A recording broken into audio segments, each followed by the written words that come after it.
Subaybayan natin ang kwento ng isang kabataang nangarap para sa kanyang mga mahal sa buhay. Mula sa pinakamahina tungo sa pinakamalakas. Alamin natin ang kwento ng kanyang buhay. Kabanata 221 hanggang Kabanata 230. Kabanata 221. Pasensya na, sabi ni Jianran habang hawak ang braso ni Kulili.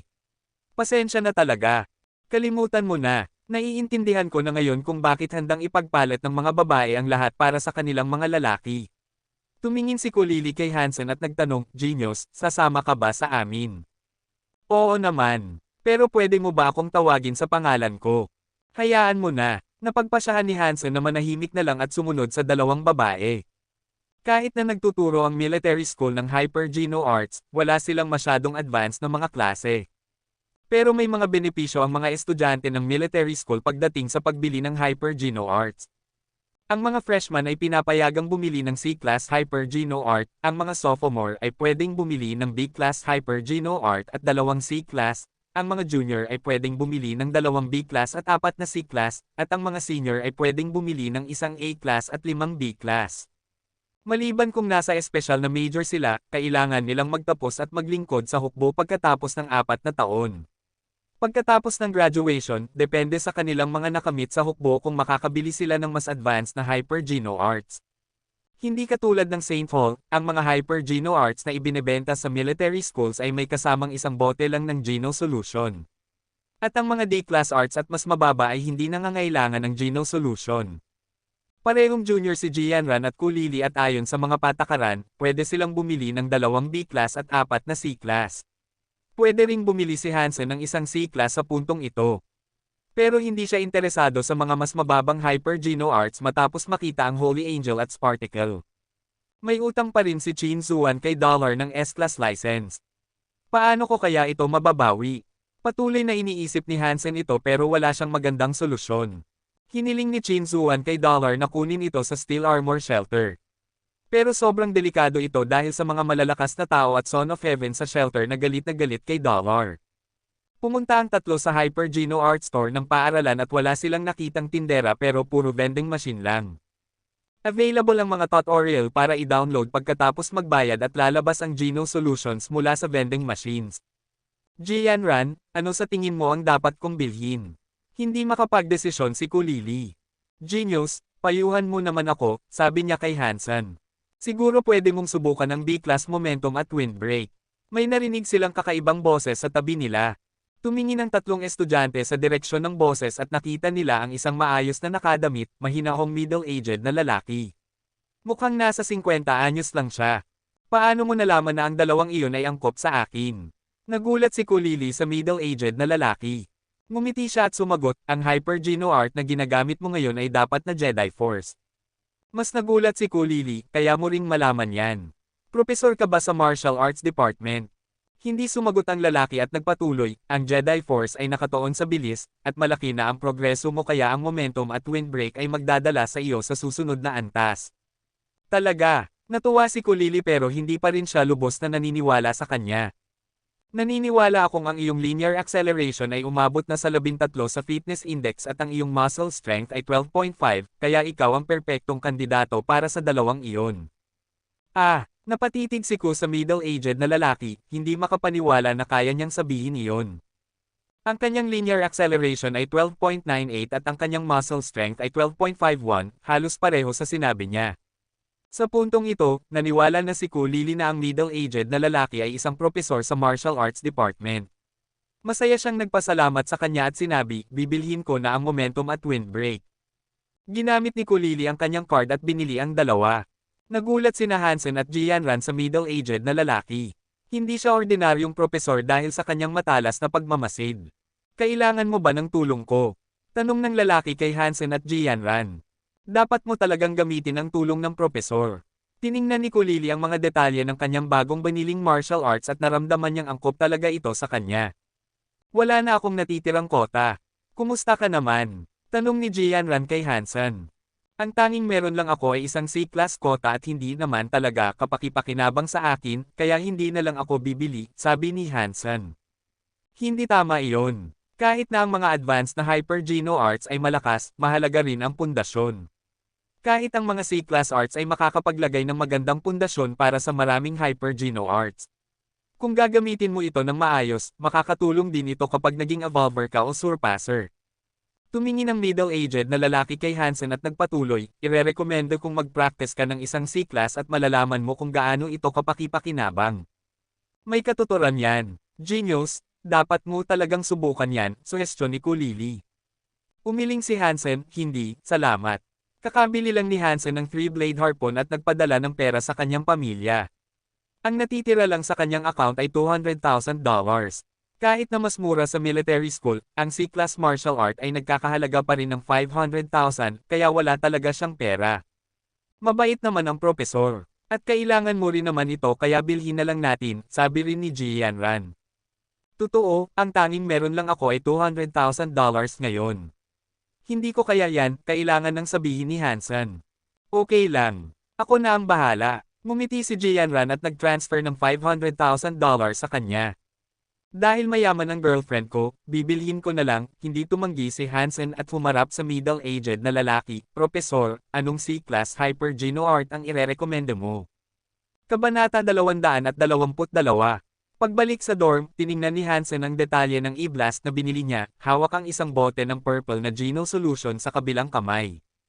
Ang ganda nito para sa isang C-Class martial art.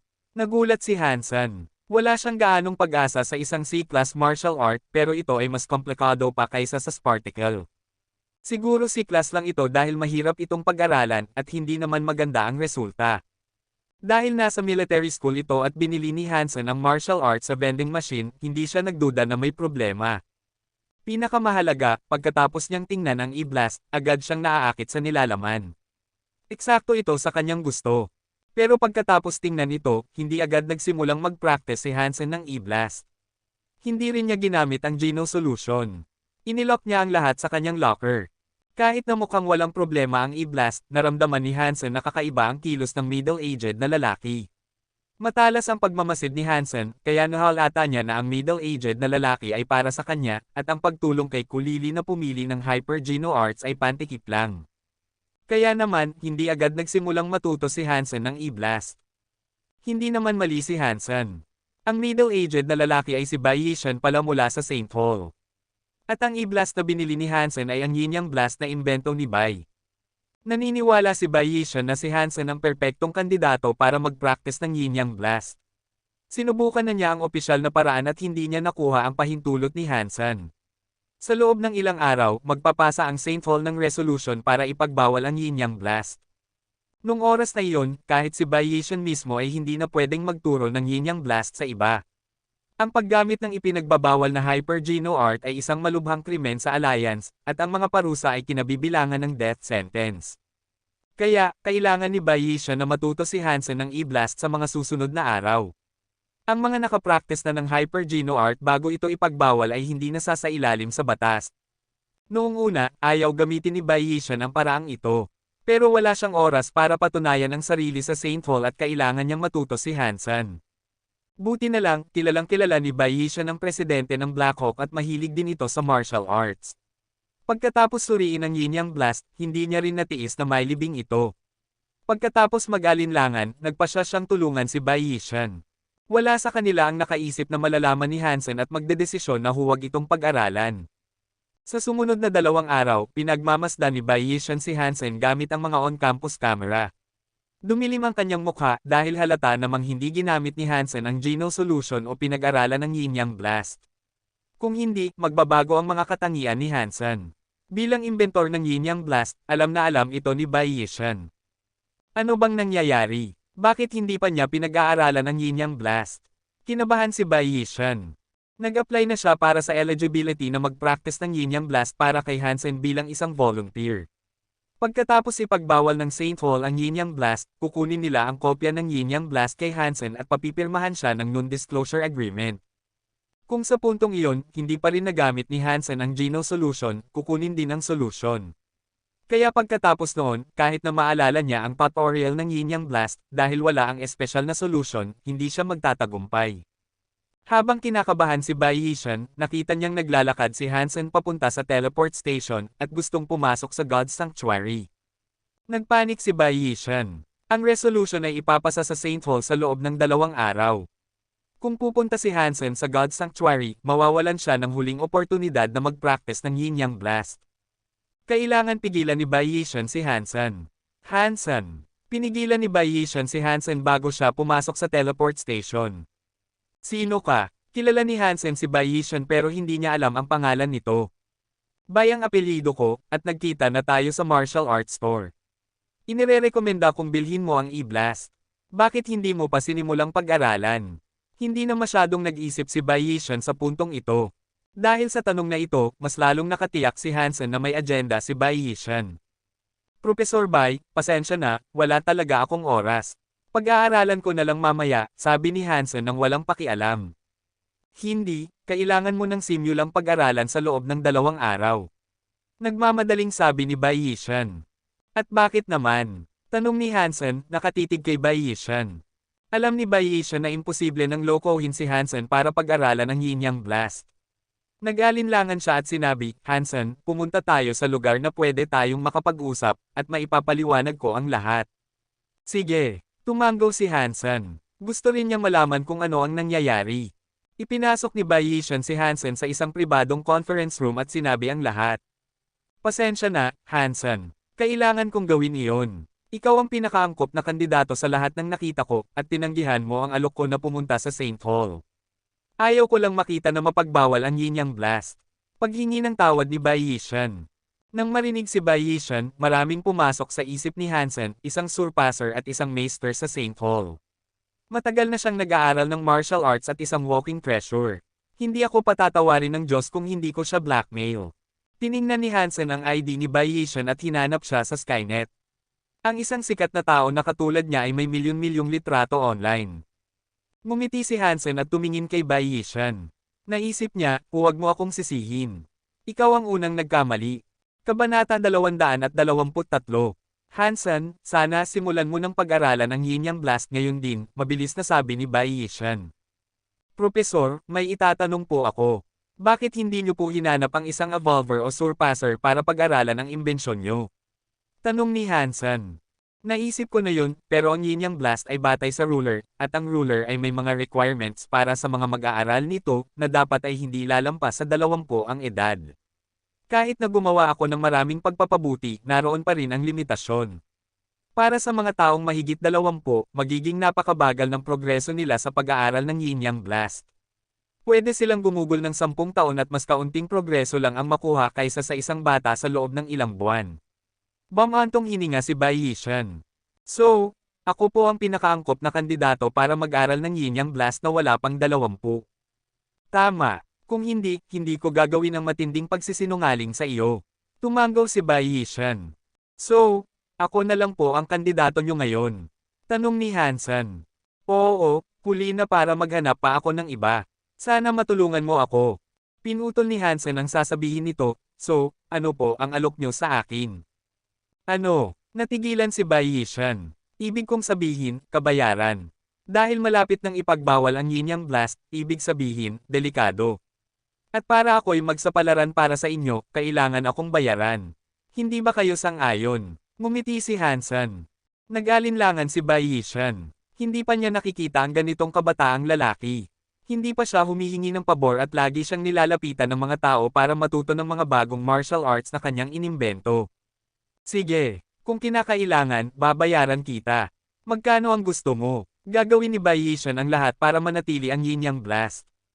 100 S-Class St. Hall licenses, sabi ni Hansen. Nanlaki ang mga mata ni Bai, para bang baliw si Hansen. Hindi pa siya nakakakita ng ganito katapang na binata. Pagkaraan ng mahabang panahon, tiningnan ni Bai Yishan si Hansen at nagtanong, Hansen, naiintindihan mo ba ang ibig sabihin ng 100 S-Class St. Hall licenses? Kayo po ang gumawa ng S-Class Hyper Geno Arts, kaya ano naman ang problema? Kung sa tingin nyo'y masyado pong marami, 99 na lang po, sabi ni Hansen. Ngumiti si Bai Yishan ng mapait, ang pananaliksik ko lang ay maliit na bahagi lang yan at kahit ituro ko sa iyo ang lahat ng inimbento ko, mas kaunti pa rin iyon sa 100. Bukod pa riyan, dahil wala ang Geno Solutions, kailangan mong magsapalaran para pag-aralan ang Hyper Geno Arts. So, Ituro niyo po sa akin ang lahat ng inimbento niyo, tapos bigyan niyo po ako ng ilang bote ng Geno Solutions para sa bawat isa, sabi ni Hansen. Tiningnan ni Bayesian si Hansen at sinabi, may pinirmahan akong non-disclosure agreement sa St. Hall, kaya wala akong magagawa para ituro iyon sa iyo. Kahit ituro ko sa iyo, makukulong ka rin kapag nalaman ng iba. At wala akong control sa Geno Solutions. Kung walang makatwirang dahilan, hindi ako pwedeng mag-apply ng isang extra bottle. Dahil hindi naman po kayo seryoso, kalimutan na lang po natin. Sigurado po akong madali kayong makakahanap ng ibang tao para pag-aralan ng Yin Yang Blast. Wala na po sigurong magagawa para makatulong. Tumayo si Hansen at handa nang umalis. Sinuri na niya ang Yin Yang Blast at naunawaan na walang masama sa pag-aaral nito. Ang panganib ay nasa paggamit nito. Teka, babayaran kita ng malaking pera, sabi ni Bayesian. Propesor, hindi naman po ako ganoon kahirap para isapanganib ang buhay ko para sa pera, malumanay na sabi ni Hansen. Walang panganib sa pag-aaral ng Yin Yang Blast. At dahil sa talento mo, hindi ka naman masyadong magsasapanganib sa paggamit nito, pilit na ipinaliwanag ni Bayesian. Pasensya na po, Propesor. Natatakot po akong hindi ko kayo matutulungan, sabi ni Hansen. Hindi alam ni Bayesian kung tama ba ang desisyon niyang piliin ang lalaking ito.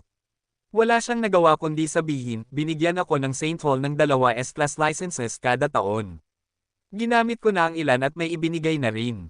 Ang natitira na lang ay 5. Iyan lang ang kaya kong ialok. Isipin mo. Pwede ko po bang gamitin ang mga licenses na ito para bumili ng Hyper Geno Arts na lampas sa unevolved level? Tanong ni Hansen. Pwede mo silang gamitin para bumili ng lahat ng uri ng martial arts at Hyper Geno Arts sa S-section ng St. Hall, pero kung ang fitness level mo ay hindi umabot sa requirement, wala silang gaanong maitutulong kahit bilhin mo pa. Sige po, kung bibigyan niyo po ako ng 5 S-Class licenses, pag-aaralan ko po ang Yin Yang Blast niyo. Iniabot ni Hansen ang kamay sa harap ni Bayesian. Dahil maraming S-Class Hyper Geno Arts ang may requirements para sa fitness level, ang mga Evolver o Surpasser lang ang pwedeng mag-aral niyan. Ang ilan ay limitado sa ilang level, samantalang ang mga inalok ni Bayesian ay universal. Nasisiyahan si Hansen sa ganoong kabayaran. Sinuri na niya ang Yin Yang Blast, at alam niyang hindi delikado ang pag-aaral nito. Natutuwa si Bayesian na may dala siyang S-Class licenses, kung hindi, hindi papayag ang sakam na ito na tulungan siya. Hindi pa nakakakita si Bayesian ng ganitong kabataang lalaki. Ang ibang kabataang lalaki na nakilala niya ay magalang at hindi humihingi ng kahit ano. Pagkatapos lagdaan ang kontrata kay Hansen, binigyan ni Bayesian si Hansen ng 5 S-Class St. Hall licenses. Ang mga Universal S-Class licenses na ito ay ibibigay lang sa mga taong nasa antas niya. Ang isang ordinaryong propesor ay hindi man lang makakakuha ng isa. Pagbibigay ng 5 licenses na meron siya kay Hansen, medyo nalungkot si Bayesian. Buti na lang, pagkatapos matanggap ang licenses, iniinom ni Hansen ang Geno Solution ng Yin Yang Blast sa harap ni Bayesian at tinapos ang unang pagsasanay, kaya't medyo gumaan ang loob ni Bayesian. Kahit sakam siya, tinupad naman niya ang pangako niya. Sana mapaganda niya ang Yin Yang Blast. Siguro balang araw, pwede na ulit ma-public ang Yin Yang Blast. Sinubukan ni Bayesian na aliwin ang sarili. Kabanata 224. Pinagbilinan ni Bayesian si Hansen na madalas mag-practice ng Yin Yang Blast, at sinabihan siya kung paano makipagtulungan sa St. Hall kapag kinuha na nila ang Yin Yang Blast. Tumanggaw si Hansen at dumiretso sa teleport station pagkaalis ni Bayesian. Ang nilalang na kanyang pinapakain ay evolved na at naging sacred blood creature. Isang color shifter naman ang pinapakain niya ngayon. Isang primitive creature na parang chameleon. Ang dahilan kung bakit niya pinili ang color shifter ay ang beast soul nito. Ang beast soul nito ay isang shape-shifting. Pagkatapos gamitin ang beast soul, hindi lang magkakaroon ng mas magandang fitness, pero makakakuha rin ng protective coloration. Kung mananatili sa isang lugar ng matagal, ang protective coloration ay magpapa-integrate sa paligid, na parang invisible. Pero kapag ginagamit ang beast soul ng isang primitive color shifter, ang color shifting ay mabagal at hindi gaanong epektibo. Kung makukuha niya ang beast soul ng isang sacred blood color shifter, mas maganda ang epekto. Para kay Hansen, na magaling sa assassination, wala nang mas magandang ability pa kaysa rito. Kung may tatago siya sa tabi ng kanyang kalaban, magiging malaking banta siya sa kahit sino. Pagkatapos ng lahat, may sacred blood beast soul weapon na siya, ang 3-blade harpoon, na ang tanging disbentaha ay ang haba nito. Kung malalapitan ni Hansen ang kanyang kalaban, mababawasan ang disbentaha. Aking mahal na Diyos, Hesukristo, Buddha, pikitin ninyo ang inyong awa. Nananalangin si Hansen sa lahat ng uri ng Diyos habang pinapatay ang color shifter gamit ang 3-blade harpoon. Sacred Blood Color Shifter killed. Beast Soul of Sacred Blood Color Shifter gained. It hits me to gain 0 to 10 Sacred Geno points randomly. Parang narinig ng mga Diyos ang panalangin niya. Nakuha nga ni Hansen ang Beast Soul ng Color Shifter. Nang marinig ang boses sa isip niya, napatalon si Hansen. Inilagay ang karne sa kanyang kaldero sa kalan, sinimulan ni Hansen na pakainin ang isang primitive cloud beast. May pinapakain na siya noon, pero hindi niya nakuha ang Beast Soul nito. Interesado rin si Hansen sa Beast Soul na ito, kaya gusto niyang subukan ulit. Pagkatapos ihanda ang lahat, hindi na makapaghintay si Hansen na tawagin ang Beast Soul ng Color Shifter at mag-shapeshift. Pagkatapos ng ilang eksperimento, natuwa si Hansen dahil ang Sacred Blood Beast Soul ng Shapeshifter ay mas maganda pa sa inaakala niya. Basta mananahimik lang siya, agad siyang magiging bahagi ng paligid. Kahit ang isang taong katulad niya ay mahihirapan pang makakita. At ang protective coloration ay lalaganap din sa kanyang armor at armas. Pero kapag gumalaw siya, ang bilis ng color shifting ay hindi makakasabay sa kanyang galaw. At ang isang matalas na tagamasid ay makakaalam agad. Kahit na ganoon, masaya si Hansen sa resulta. Walang duda na ang Beast Soul na ito ay napakahusay para sa assassination at pagtakas. Nagdagdag ang Sacred Blood Color Shifter na ito ng 5 Sacred Geno points kay Hansen. Mayroon na siyang 50 Sacred Geno points, kalahati na ng 100. Hansen, malapit na ang semi-annual assessment. Hindi kita nakita sa training field ng archery. Kaya mo bang pumasa? Bulong ni Shiji Kang nang bumalik si Hansen sa dormitoryo. Noon lang napagtanto ni Hansen na kalahating taon na siyang nasa paaralan at malapit na ang assessment. Kung mabibigo siya sa assessment, magiging malaking problema iyon. Kaya ko naman, may tiwala si Hansen sa sarili. Nag-aral siyang mabuti sa nakalipas na ilang buwan. At ang pinakamahalagang archery assessment ay ang kanyang strong suit, kaya hindi rin siya nag-aalala. Pero ang iba ay baka hindi sumang-ayon sa kanya, halimbawa, ang kanyang student advisor na si Sito Ziyang. Bilang isa sa mga leader sa pagpapaunlad ng archery department sa Blackhawk, may mataas na pag-asa si Sito Ziyang sa mga freshmen sa department. Si Hansen ay halatang masamang estudyante sa paningin niya. Kahit na maganda ang mga grades niya, hindi naman ito outstanding. At hindi niya kailanman nakikita si Hansen sa archery lessons. Bilang miyembro ng archery department, sa halip na sumali sa archery contests, patuloy siyang sumasali sa Warframe at Black and White boxing contests. Ang mas masama pa ay nag-shoot pa siya ng commercial. Ang mga gawaing ito ay nagsasabi sa kanya na hindi nag-commit ang binata sa pag-aaral. Nararamdaman ni Sito Ziyang na kailangan niyang makausap si Hansen. Bilang isang specially recruited student sa archery department, ang pag-uugali ni Hansen ay isang malaking disappointment sa kanya. Pero hindi agad pumunta si Sito Ziyang kay Hansen. Plano niyang kausapin siya pagkatapos ng semi-annual assessment. Pagkatapos lumabas ang grades niya, mas may katuturan ang mga sasabihin niya. Ang archery ay nangangailangan ng maraming practice. Isang araw na walang practice ay nangangahulugan na mahuhuli ka. Ayon sa ginawa ni Hansen sa nakalipas na ilang buwan, naniniwala si Sito Ziyang na tiyak na babagsak ang grades nito. Pagkatapos ng lahat, bihira siyang pumunta sa archery classes at hindi sumali sa archery society. Bukod pa riyan, karamihan sa oras niya ay ginugugol sa pagsasanay ng pagmamaneho ng Warframe sa Heavy Warframe Society. Paano kaya niya mapapanatili ang kanyang archery level?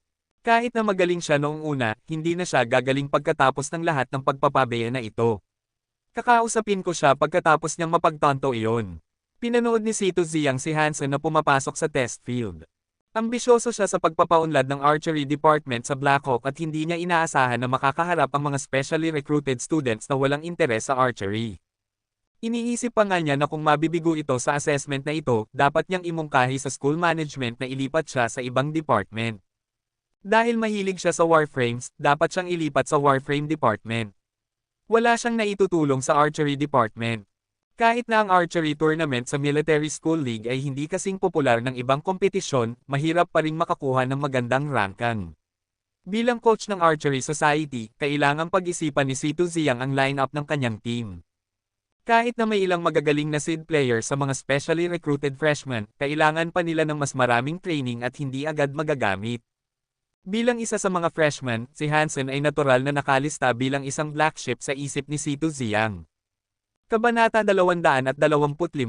Nagsimula na ang semi-annual assessment. Nang dumating ang turno ng grupo ni Hansen, maraming estudyante na tapos na sa kanilang assessment o naghihintay pa ay pumunta upang makita kung gaano siya kagaling. Ang henyo ay magaling sa warframes at black and white boxing. Interesado akong malaman kung gaano siya kagaling sa archery. Nasa archery department siya. Iyon ang kanyang ginagawa. Siyempre, mas magaling siya sa archery. Tiyak na siya ang magiging unang pwesto. Tuldok. Nakakainis sa mga usapan ng mga estudyante si Sito Ziyang. Para bang talagang sikat si Hansen, ngumingiti si Liu Dong, isa sa mga tagapagsuperbisa, na nagkomento. Ang pagiging sikat ay hindi nangangahulugang magaling siya sa assessment. Interesante kung susundan siya ng mga estudyante pagkatapos makita ang kanyang mga grado, sagot ni Sito Ziyang na may pagdududa. Nagulat si Liu Dong sa sinabi ni Sito Ziyang. Karaniwan, ang mga star student tulad ni Hansen ay sikat sa mga guro. Pero mukhang hindi fan ng student advisor na ito. May masamang grado ba siya sa archery? Tanong ni Liu Dong. Average lang. Halos hindi ko siya nakikita, sagot ni Sito Ziyang. Habang nag-uusap ang dalawa, dumating na ang turno ni Hansen sa pagbaril sa fixed target. Agad siyang nakagawa ng 10 shots, at lahat ito ay tumama sa bullseye. Nanlaki ang mga mata ni Liu Dong. Coach, average lang ang tawag mo dito. Napakamapagpakumbaba mo. Akala ni Liu Dong na nagpapakumbaba si Sito Ziyang. Ang ganitong kasanayan ay tiyak na makakakuha ng S-level rating para sa estudyante. Napatigil din si Sito Ziyang dahil si Hansen ay higit pa sa tama, siya ay talagang mabilis. Ang henyo ay sobrang kahanga-hanga. Para bang sabay-sabay siyang pamana ng 10 palaso. Tiyak na magkakaroon siya ng S-level rating sa assessment. Tuldok.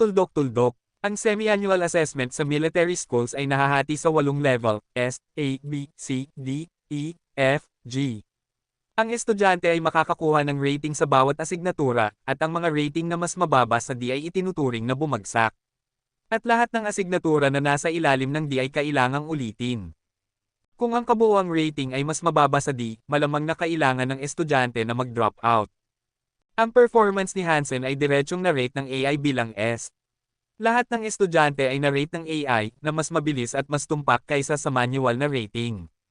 Coach, naiinggit ako na mayroon kang ganitong estudyante sa iyong department. Si Liu Dong ay mula sa ibang department. Fixed target lang iyon. Dapat nating hintayin hanggang matapos niya ang buong assessment. Hindi makapaniwala si Sito Ziyang na kahit hindi siya nagpakita, si Hansen ay nakapagpanatili ng kanyang mga grado, at kahit nagpakita pa ng pag-unlad. Walang dahilan para magpakumbaba, coach. Nakita naming lahat ang level ni Hansen. Wala nang nasabi si Sito Ziyang at tumingin ng kakaiba kay Hansen. Pagkatapos ng fixed target test, dumating na ang moving target test. Nang dumating ang turno ni Hansen, ang pana at palaso ay naging rifle gun sa kanyang mga kamay. Saan man niya nais tumama, walang pagkakamali. Muli, siya ay na-rate na S. Sa combat simulation, kumilos si Hansen na parang isang profesional na sundalo. Walang pagkakamali, walang error, at walang aksidenteng pinsala. Sa kanyang mataas na bilis, tiyak na nakakuha siya ng S. Ang kanyang mga grado ay hindi nagdala ng kasiyahan kay Sito Ziyang dahil sa kanyang mga kasanayan, hindi niya kailanman naisip na sumali sa school team o sa archery society na hindi mapapatawad sa kanyang paningin.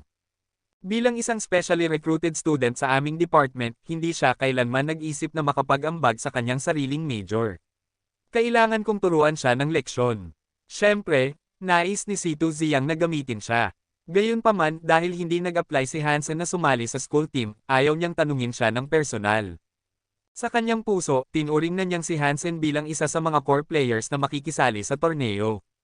Pero kailangan niyang gumawa ng paraan upang magdusa siya ng kaunti bago iyon. Sa kanyang silid sa campus, paulit-ulit na pinanood ni Sito Ziyang ang video ng assessment ni Hansen. Sa wakas, tinawagan niya ang numero sa kanyang comlink, at ito ay tumawid. Ziyang, matagal na mula nang bumisita ka sa akin, narinig ang boses ng isang lalaki sa kanyang comlink. Matapos ang mahabang panahon, pinatay ni Sito Ziyang ang kanyang comlink at may ngiti sa kanyang mukha. Kailangan niyang hingin ang tulong ng kanyang ama upang takutin si Hansen na sumali sa kanyang team. Sa kabilang banda, umaasa siyang makatutulong ito upang mapabuti ang kanyang mga kasanayan sa archery at mas mahusay siyang makapag-perform sa nalalapit na laro. Malaki ang tiwala ni Sito Ziyang sa kanyang ama. Dati siyang coach ng archery sa military, at kaya siya nagsanay ng archery mula pagkabata. Boy, magdasal ka ng mabuti. Iyan ang iyong parusa sa hindi pagsali sa team. Naalala ni Sito Ziyang ang palayaw ng kanyang ama at ngumiti. Bago nagretiro ang ama ni Sito Ziyang, siya ang kilalang Nazi sa military. Ang mga sundalong sinanay niya ay nahihirapang tumayo sa tuwing maririnig ang kanyang pangalan. Pagkatapos magretiro si Sito Ching, pumunta siya sa Black Hawk at naging vice president pero hindi masyadong marami ang nagawa. Nang dumating siya sa Black Hawk, inutusan siya ng presidente na sanayin ang mga estudyanteng archery. Gayunpaman, sa loob ng ilang araw, walang estudyante ang makakalabas ng kama dahil sila ay o nasugatan o may sakit. Ang mga estudyanteng archery ay malapit nang sumulat ng isang sulat ng dugo na pinirmahan ng 10,000 tao na nagpatakot sa presidente. Kaya't pinakiusapan si Sito Ching na itigil na ang training. Paulit-ulit na sinabihan ni Sito Ziyang si Sito Ching na sanayin si Hansen ayon sa pinakamataas na pamantayan. Makikita kung gaano ka siya katagal magtatagal. Naisip ni Sito Ziyang ang mapait na hitsura ni Hansen sa ilalim ng training ng kanyang ama at lihim na nagdiwang. Kabanata 226. Pagkatapos ng semi-annual assessment, nagdiriwang si Hansen kasama ang kanyang mga roommate na sina Jianran at Kulili sa cafeteria. Hansen, tao lang tayo. Paano nagkakaroon ng ganitong pagkakaiba? Hindi ako naglaan ng oras sa relasyon o paglalaro. Ang lahat ng ginawa ko ay pagsasanay sa archery department at ang nakuha ko lang ay A. Hindi ka naman nag-aral sa department namin at palaging nagmamaneho ng Warframe at naglalaro kasama ang girlfriend mo. Paano ka nakakuha ng S? Hindi ito patas, sigaw ni Shi Jikang. Halika na, nasa Heavy Warframe Society ka rin palagi, sabi ni Lu Meng. Lu, kanino ka ba? Tinanong ni Shi Jikang na nakatulala kay Lu Meng. Sa iyo, hindi. Tumawa si Lu Meng. Tuldok. Pagkatapos ng hapunan, nagpunta ang grupo ng mga kaibigan upang kumanta ng karaoke at maglaro hanggang sa madaling araw. Tinukso ni Hansen si Shi Jikang na dalhin si Kulili para makasama niya ang kanyang girlfriend pabalik ng mag-isa. Bakit ka sumusunod sa akin? Sa gate ng kanyang dormitory building, handa na si Hansen na sumunod kay Jianran pataas. Papainitin ko ang iyong kama. Ngumiti si Hansen. Hindi ko kailangan yan. Namula siya at nagsalita ng masigasig. Magandang babae, nakalimutan mo na bang binigyan mo ako ng kalahating milyon ilang araw na ang nakararaan? Bilang isang profesional, pagsisilbihan kita ng buong makakaya, kaya't ang pagpainit ng iyong kama ay isang dapat gawin. Commendat si Hansen. Umuwi ka na. Kung may makakita sa atin, hindi kita patatawarin. Namula si Jianran at kinagat ang kanyang labi. Kung walang makakakita sa akin, pwede ba akong sumunod sa iyo pataas? Tanong ni Hansen na parang walang pakialam. Paano mangyayari yan? Umuwi ka na. Inusag ni Jianran ang kanyang mga labi. Hindi umalis si Hansen. Lumakad siya sa isang sulok kung saan hindi sakop ng kamera at tinawag ang Beast Soul ng Sacred Blood Color Shifter. Bigla, siya ay naging bahagi ng paligid. Nang makita ni Jianran na biglang nawala ang kanyang boyfriend, tumitig siya sa kanyang mga mata sa gulat. Kailangan niyang hawakan siya upang matiyak na nandyan pa rin siya. Ano bang klaseng Beast Soul ito? Nagtatakang tanong ni Jianran. Color Shifter. Pwede na ba akong umakyat ngayon? Tanong ni Hansen na may ngiti. Manatiling malayo. Kung may makapansin sa iyo, patay ka. Namula siya at umakyat na. Dahan-dahang sumunod si Hansen sa kanya. Buti na lang at madilim na at walang tao sa paligid. Kahit na may mga tunog na narinig habang gumagalaw si Hansen, walang nakapansin sa kanya, kaya't nakarating siya sa kanyang kwarto. Dahil nahatak si Kulili ng kanyang mga roommate, hindi pa siya babalik sa loob ng ilang sandali. Bahagyang binuksan ni Jianran ang pinto para tingnan kung walang tao sa labas bago niya pinadala ang kanyang boyfriend. May gusto ka bang kainin? Uminom ka lang at hindi masyadong kumain. Sabi ni Jianran habang tinitingnan ang pagkain na meron siya. Sapat na ikaw. Ayokong ng iba, nakaupo sa sofa, sabi ni Hansen na may ngiti. Pwede ka bang maging seryoso ng isang minuto? Kumuha si Jianran ng cake at tubig para sa kanya.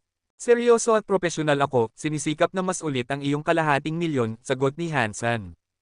Nakita ni Jianran ang kanyang anyo at tumawa. Pagkatapos, umikot siya at nagsabi, sige, kung ayaw mong kumain, ako na lang. Inilagay niya ang isang piraso ng cake sa isang plato at nagsimulang kumain. Nakasandal si Hansen sa tabi niya, tinitingnan ang kanyang girlfriend. Ano ang tinitingnan mo? Namula si Jianran sa ilalim ng kanyang titig. Tinitingnan kita. May cake ka sa pisngi. Umabot si Hansen. Akala ni Jianran ay aalisin niya ang cake sa kanyang mukha at hindi siya kumilos, pero hinawakan nito ang kanyang baba at dinilaan ang cake sa halip.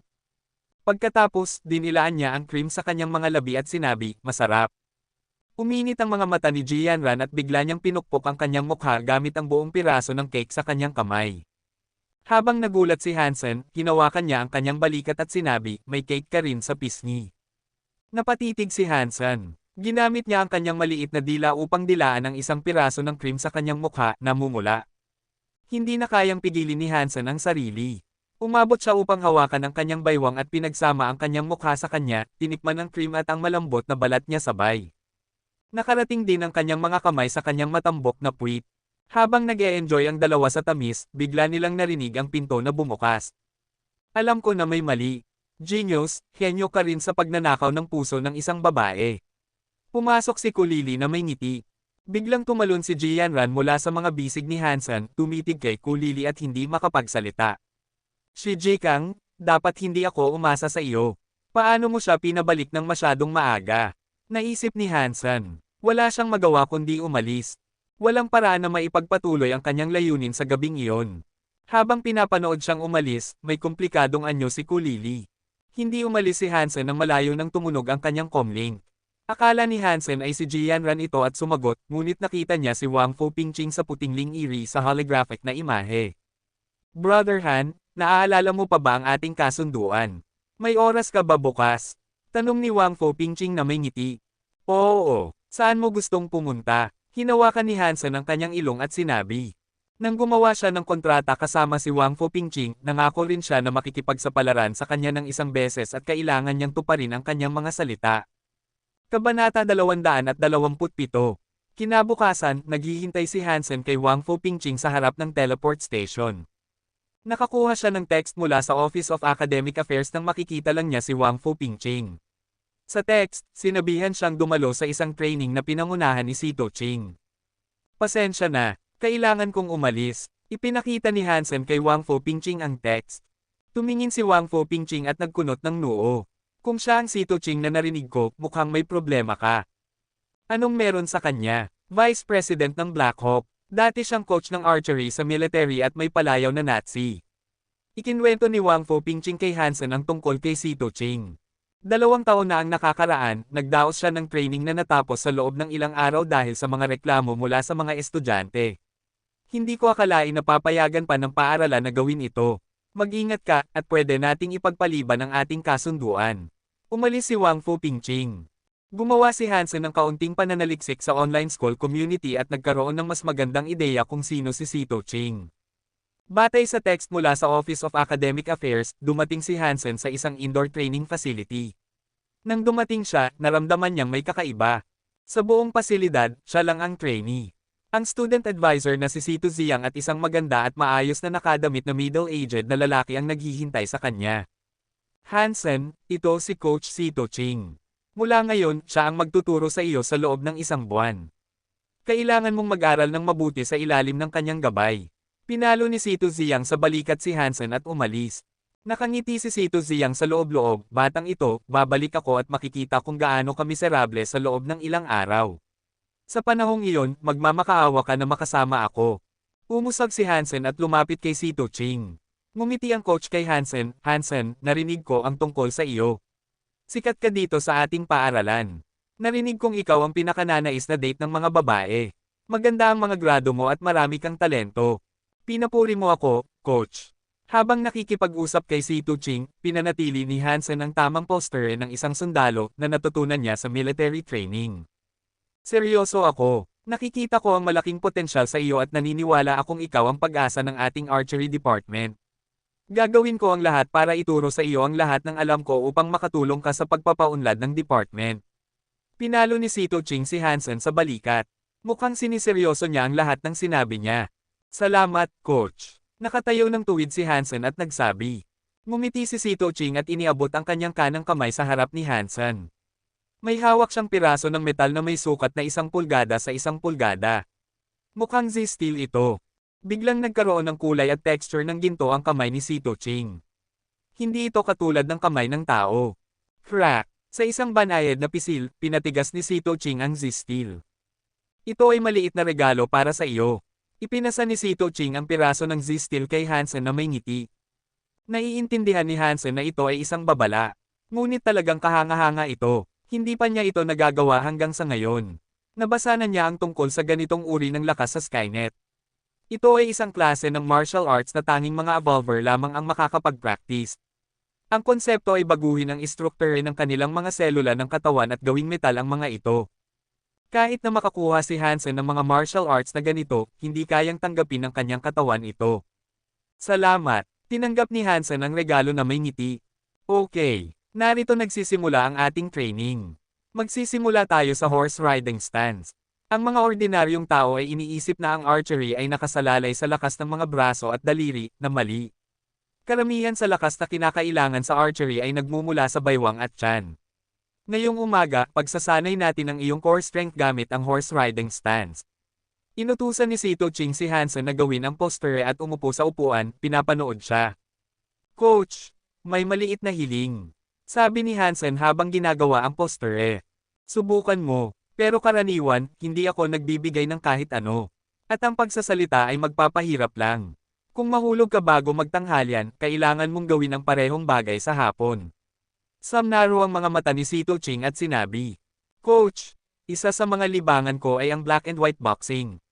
Sa panahon ng training, hindi ako pinapayagan na pumasok sa Skynet at hindi ito isang bagay na makakapag-practice ako ng mag-isa. Pagkatapos ng training, pwede ka bang sumali sa akin? Nagpatuloy si Hansen. Black and white boxing. Hindi na kailangan maghintay hanggang matapos ang training. Maaari na tayong mag-umpisa ngayon. Narinig kong magaling ka dito at binigyan mo si Street Jermaine ng 0 sa ngalan natin. Napakaganda, pero sa huli, ito ay isang kompetisyon sa unevolved level. Bigyan kita ng ilang gabay ngayon upang matiyak na matatalo mo ang Alliance Central Military Academy sa susunod. Interesado si Sito Ching sa black and white boxing at hindi na siya nag-require kay Hansen na gawin ang horse riding stance. Lumapit si Hansen kay Sito Ching na may ngiti. Natutunan niya mula kay Wang Fu Pingching na kahit na nagtuturo si Sito Ching ng archery, ang pinakamalaking libangan niya ay ang black and white boxing. Halika na, ikaw ang unang umatake. Panoorin mo ako at ituturo ko sa iyo kung paano gawin ang tamang depensa. Ipinagpag ni Sito Ching ang kanyang daliri kay Hansen. Tumingin si Hansen sa tiwala sa sarili na coach at may kakaibang ngiti sa kanyang mukha. Pagdating sa tunay na laban, hindi niya kaya talunin si Sito Ching. Gayunpaman, pagdating sa black and white boxing, hindi lamang lakas ang salik. Mataas ang tingin ni Sito Ching sa kanyang sarili sa black and white boxing dahil sa dekada ng kanyang pagsasanay. Nagustuhan ng husto ni Hansen ang kanyang hiling. Kabanata 228. Bagamat si Sito Ching ang pinakamahusay sa lahat ng evolvers at malapit ng maging surpasser, hindi ito nangangahulugang mas magaling siya sa black and white boxing. Ang black and white boxing ay hindi gaanong nakadepende sa lakas o bilis. Ang mahalaga ay ang kontrol sa sariling katawan, paghuhusga, at estado ng isip.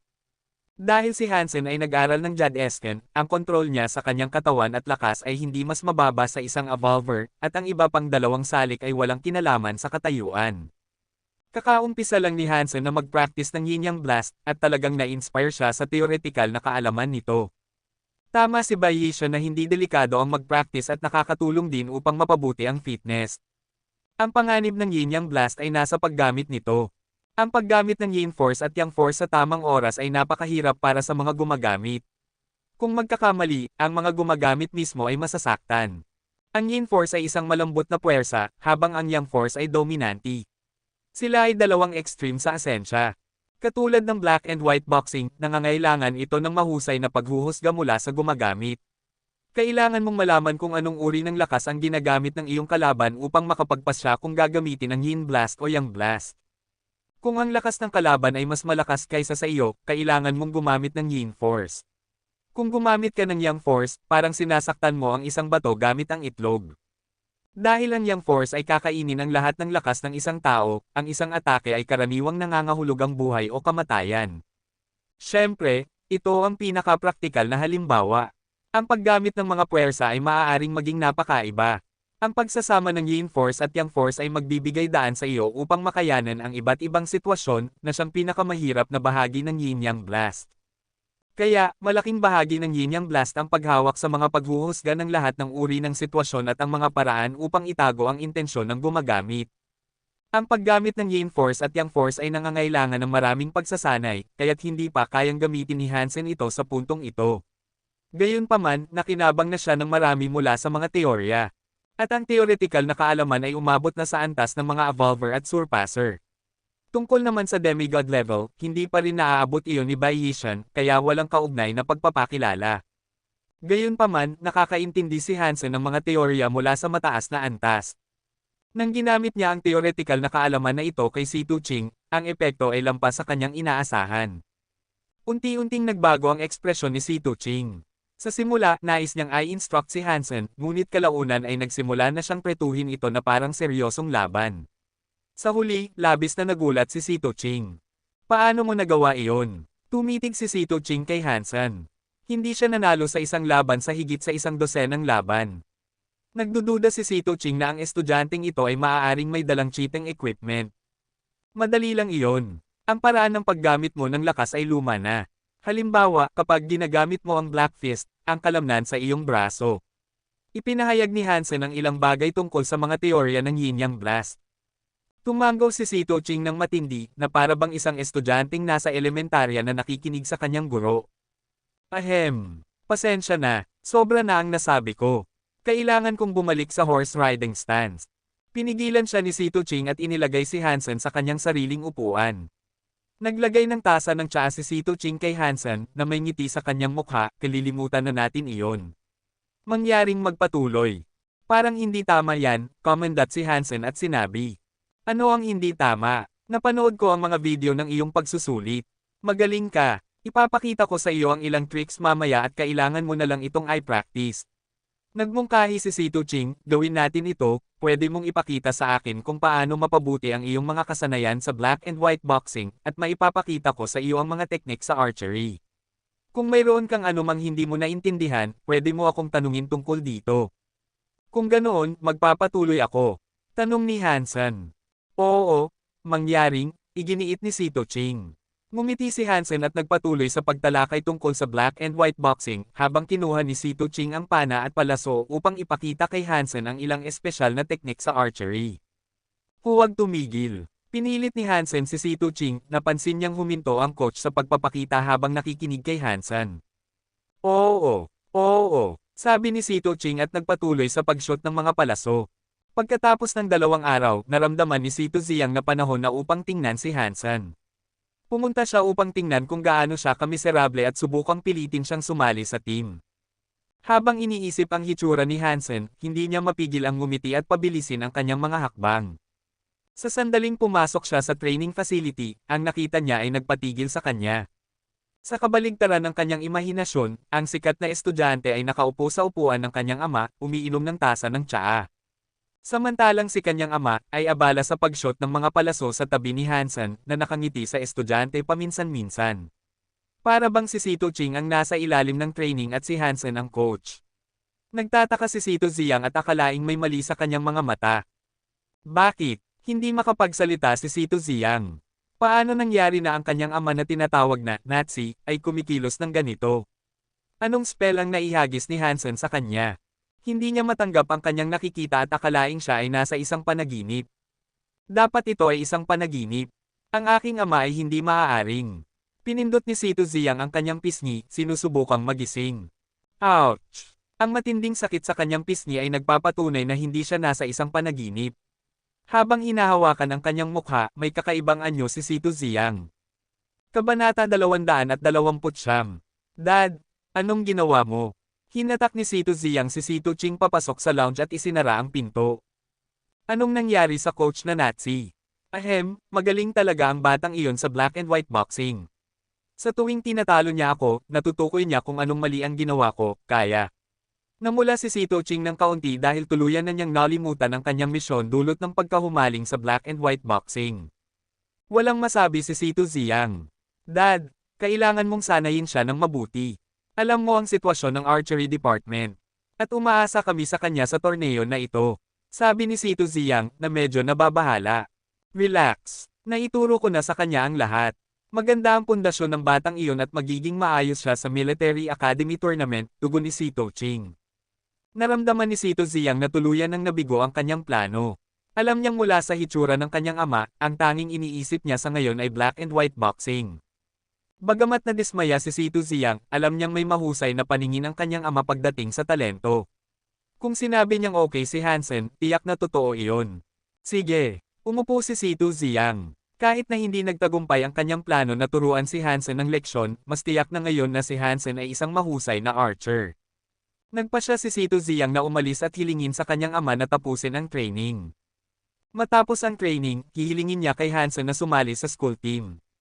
Bilang isang specially recruited student sa archery department, tungkulin niyang irepresenta ang paaralan sa torneo. Dahil pareho naman ang resulta, okay lang kay Situ Ziyang iyon. At medyo humanga siya na ang estudyanteng ito ay kayang pamahalaan ang kanyang ama. Samantala, si Situ Ching ay nagtuturo kay Hansen. Matapos maunawaan ni Situ Ching ang mga kondisyon ni Hansen mula sa sparring sa black and white boxing, nagpasya siyang hindi na kailangan ni Hansen na gawin ang mga basic exercises. Ang kulang na lang sa estudyante ay ilang detalye at teknik na madali lamang matutunan. Sa totoo lang, hindi nagustuhan ni Situ Ching na sanayin ang isang katulad ni Hansen. Mas gusto niyang sanayin ang isang rookie dahil nasisiyahan siya sa pakiramdam ng tagumpay mula sa paghubog ng isang pusa upang maging leon. Ang isang trainee tulad ni Hansen ay ganap na nag-aalis ng kasiyahan mula sa kanya. Gayunpaman, ang pangunawa at kasanayan ni Hansen sa black and white boxing ay isang malaking asset. Dahil si Hansen lang ang trainee at walang limitasyon ang coach, nakapagpatuloy si Hansen sa kanyang normal na buhay. Bagamat alam ito ni Situ Ziyang, hindi siya nag-atubiling gawing mas mahirap ang buhay ni Hansen. Pagkatapos ng lahat, siya ang magiging core player niya. Maraming kapaki-pakinabang na teknik ang natutunan ni Hansen mula kay Situ Ching at marami siyang naabot na progreso. Nagtapos ang isang buwang training sa loob ng 10 araw at ni-recruit ni Situ Ziyang si Hansen sa school team matapos ang training. Iba sa ibang mga torneo, ang archery tournament ay medyo maikli at nagsisimula lamang sa katapusan ng semestre, kaya't may oras pang natitira bago ang torneo. Nabalitaan ni Wang Fu Pingching na natapos na ang training ni Hansen at pumunta siya upang hilingin na samahan siya sa hunting trip. Wang Fu, hindi ka ba magdadala ng mas maraming tao? Sa Steel Armor Shelter, nagulat si Hansen kay Wang Fu Pingching. Marami siyang malalakas na kaibigan, ngunit wala siyang dinala. Sapat ka na, sagot ni Wang Fu Pingching na may ngiti. Malakas din siya. Kasama si Hansen, maliban na lang kung makatagpo sila ng mga sacred blood creatures na talagang mahirap, hindi sila magkakaroon ng problema. Saan mo gustong pumunta? Tanong ni Hansen. Kayo ang magpasya. Susundan kita. Ngumiti si Wang Fu sa kanya na may mapanukso. Kaya't pumunta tayo sa Devil Desert. Umaasa akong makikita natin muli ang Black-Feathered Beast King. Sa kanyang 3-blade harpoon, tiwala siyang kaya niyang patayin ang Beast King. Karaniwan, ang isang sacred blood creature na hari ng isang grupo ay mas mahina kaysa sa mga sacred blood creatures na nag-iisa. Ang Black-Feathered Beast King ay hindi gaanong malakas sa lahat ng sacred blood creatures na nakita ni Hansen. Ang beast soul nito ay sacred blood wings, na talagang kapaki-pakinabang. Sumakay ang dalawa sa kanilang mga mount patungo sa Devil Desert at nakatagpo ng maraming primitive creature sa kanilang daraanan. Sa kasamaang palad, sa loob ng 2 araw, wala silang kahit isang mutant creature na nakita. Nang dumating sila sa lugar kung saan nila nakatagpo ang grupo ng Black-Feathered Beasts, wala silang nakita ni isang nilalang. Tiyak na lumipat sila o nahuli na. Sa huling pagkakataon na nandito ako, nakakita ako ng isang sacred blood creature sa Sand Valley. Hindi ko ito napatay noon. Interesado ka bang tingnan ito? Mungkahi ni Wang Fu Pingching na may ngiti. Ano bang klaseng nilalang iyon? Nagtanong si Hansen na nagulat. Siya ang namuno sa isang malakas na grupo noon at ang nilalang na hindi nila napatay ay tiyak na napakalakas. Parang hindi kayang kainin. Para itong warframe na gawa sa isang piraso ng bato, mas maliit lamang. Mga 6 na talampakan ang taas, napakatibay, malakas, at mabilis. Kahit ang isang sacred blood weapon ay makiiwan lamang ng mababaw na marka dito. Idinagdag ni Wang Fu Pingching, bilang karagdagan, mayroon din itong itim na martilyo na dapat ay isang sacred blood gear. Sa nakaraang pagkakataon sa aking grupo, may isang napatay at isa ang malubhang na sugatan ng martilyo. Dapat nating tingnan iyon. Talagang interesado si Hansen. Hanggat gumana ang isang sacred blood weapon, may pagkakataon siyang patayin ito. Para sa isang 6 na talampakang rockman, madali lang naputulin ang kanyang leeg. Kabanata 230. Pagdating ni Hansen sa Sand Valley, naunawaan niya kung bakit kahit na may malakas na koponan, hindi nagtagumpay si Wang Fu Pingching na patayin ang sacred blood creature. Ang dahilan kung bakit tinawag na Sand Valley ito ay dahil sa mga buhangin na nasa paligid ng lambak. Maliban na lang kung may mga pakpak ang isang tao, tiyak na mamamatay siya doon. At kahit ang mga mutant wings ay magiging mabagal kapag nakikipaglaban sa isang sacred blood creature. Kaya't tanging ang mga may sacred blood wings lamang ang pwedeng makilahok sa panghuhuli ng nilalang na iyon. Ang sacred blood creature ay higit sa 6 na talampakan ang taas at gawa sa mga bato na may metal na kislap. Ang mas masama pa, ang martilyo sa kanyang kamay ay kasing laki ng isang bar aisles na may hawakan na higit sa 6 na talampakan ang haba. Kapag inikat niya ang kanyang armas, sino mang kalaban sa loob ng isang dosenang talampakan ay tiyak na masasaktan o mamamatay.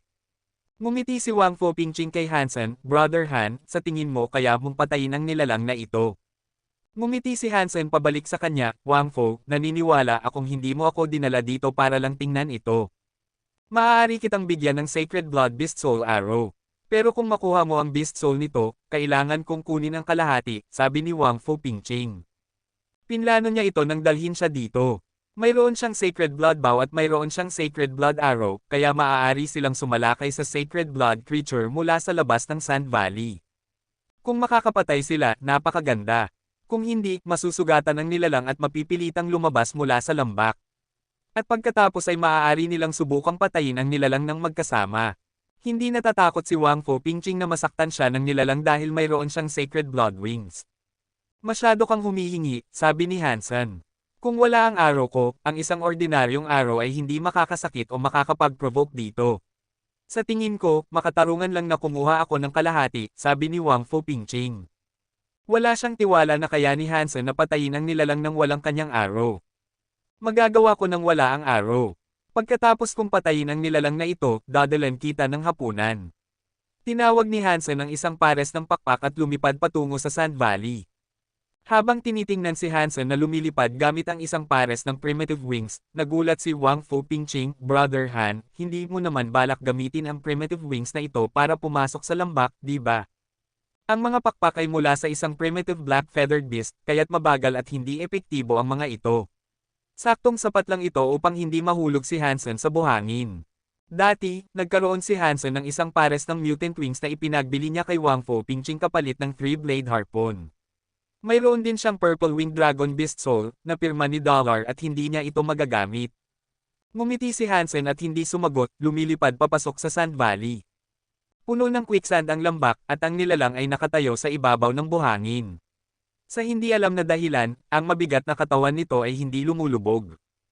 300 talampakan sa loob ng Sand Valley, natuklasan ni Hansen nang nilalang siya, na agad na itinaas ang martilyo nito at tumakbo papalapit na parang tangke. 100 talampakan mula kay Hansen, tumalon ito at inikat ang martilyo patungo sa kanya. Kahit nasuot ni Hansen ang Phantom Ant Armor, ang impact mula sa ganitong mabigat na armas ay tiyak na papatay sa kanya.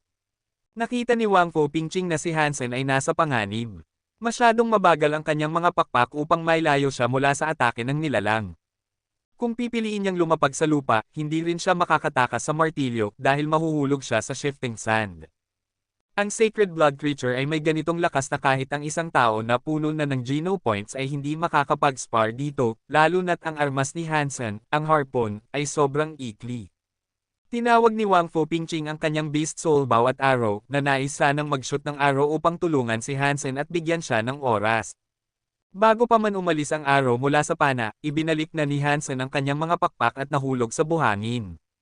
Humakbang siya sa lupa ngunit hindi siya nahulog. Sa ilalim ng kanyang mga paa, biglang lumitaw ang Golden Rockworm King na kasing laki ng isang kotse. Bagamat hindi pa nag-transform ang Rockworm King, hindi ito natatakot sa buhangin dahil orihinal itong nagmula sa desyerto. Sa paggamit ng hakbang na iyon, ginamit ni Hansen ang Sparticle upang iwasan ang atake mula sa nilalang at lumapit dito. Ang 3-blade harpoon ay kumikislap sa leeg ng Sacred Blood Creature na parang kidlat na pilak. Sobrang talas ng 3-blade harpoon upang putulin ang Sacred Blood Armor, at ang lakas ni Hansen ay higit pa sa kahit sino na puno na ng Geno Points. Sa isang atake, naputol ang matigas na leeg ng nilalang, at ang ulo nito ay nahulog sa hangin. Kahit na walang ulo ang nilalang, nagawa pa rin itong maglakad ng ilang hakbang pasulong bago nahulog ang martilyo mula sa kanyang kamay sa buhangin. Dahan-dahan, ang nilalang ay unti-unting lumubog sa buhangin. Nagtaka si Wang Fu Pingching. Hindi siya makapaniwala na ang nilalang na hindi nakuha ng kanyang buong koponan ay madaling natalo ni Hansen. Sa puntong ito, pinagsisihan niya ang pagbebenta ng three-blade harpoon kay Hansen. Sa sandaling iyon, napakalakas niya. Paano nakarating ang batang ito sa ganitong antas? Talaga bang dahil lang kay Qin Zuan? Hindi makapaniwala si Wang Fu Pingqing na iyon lang ang nag-ambag sa tagumpay ni Hansen. Ang Son of Heaven ay pantay, kung hindi man mas mapagkukunan kaysa kay Qin, ngunit ang Son of Heaven ay hindi kasing lakas ni Hansen. Bukod pa rito, kahit na may tulong si Qin Zuan, hindi makakakuha si Hansen ng parehong mga yaman na nakuha ni Qin Zuan.